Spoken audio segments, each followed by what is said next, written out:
the missing habit for dealing with climate change and terrorism. Hi, I'm Richard Hawks. So I imagine you are thinking, Richard, taking a stand on topics like climate change and terrorism is a pretty reckless move, like one of those extreme stunt videos involving shopping carts and stairwells. And of course, you are right.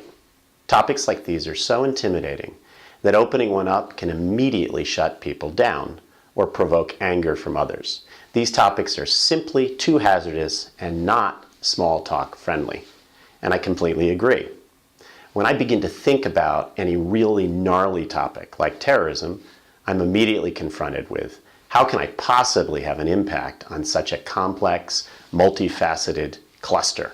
It's too big for any one person to take on alone.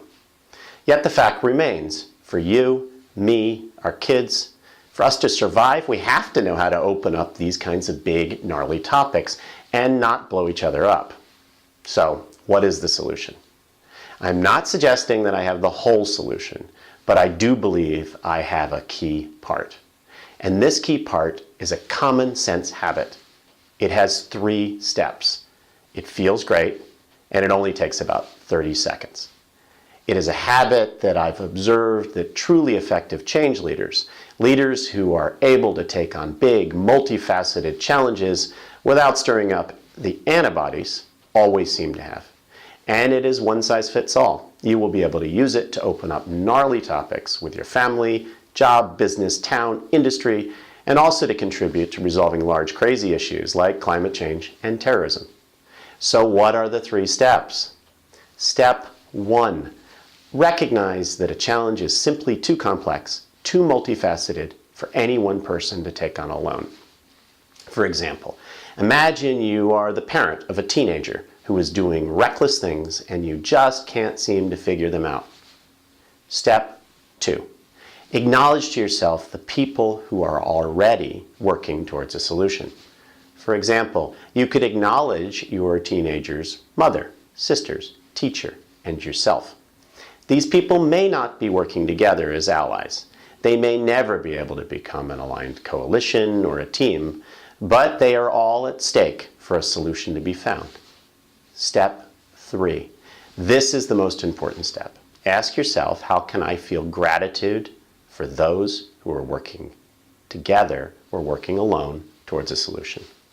In our example, this 3rd step might result in you doing nothing more than taking a second to appreciate the level of worry and care that others are showing your teenager. Approaching big, gnarly topics is that simple and easy. Hold on, I imagine you saying, Richard, that doesn't make sense. Just because I'm feeling gratitude doesn't mean that anything has actually happened. But that is where you are wrong. Why? Why is feeling gratitude for others always the tipping point towards actually leaning into any complex, multifaceted challenge that cannot be solved alone? Because gratitude is how you and how I and how all other human beings open up space for new shared possibilities to emerge. Without it, there is often no room or energy for shared solutions. This is powerful stuff. I've seen even a small amount of gratitude begrudgingly given create breakthroughs, melting away what felt like impenetrable problems. So now, back to big gnarly topics like terrorism. This morning there was a picture of another mass shooting in the paper. Next to it was a statistic saying that we now have on average 1 mass shooting per day in the United States. I felt myself begin to shut down, but then I paused to practice the 3 steps. As a result, I began to look more closely at the photos of the EMTs and police officers and politicians. And I intentionally thought, I might not fully understand or agree with the politics at work here. However, I'm choosing to be truly grateful for these people, the ones who are taking on this big, gnarly issue, who are leaning into it for the rest of us. And you know what? I'm still a little sad, but I feel stronger. Maybe this little extra boost will enable me to find a way to add a small contribution, a small act of positive intention. And this small act will flow into the river of small contributions that flows from all of us collectively every day. And maybe my small act will be the one that is the tipping point that leads us all to a better shared solution.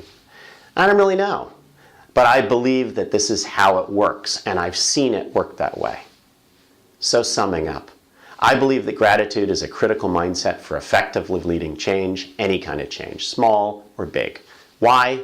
Because it makes possible for the right kinds of shared solutions to emerge. Try it. You will be stronger, more engaged, and feel better.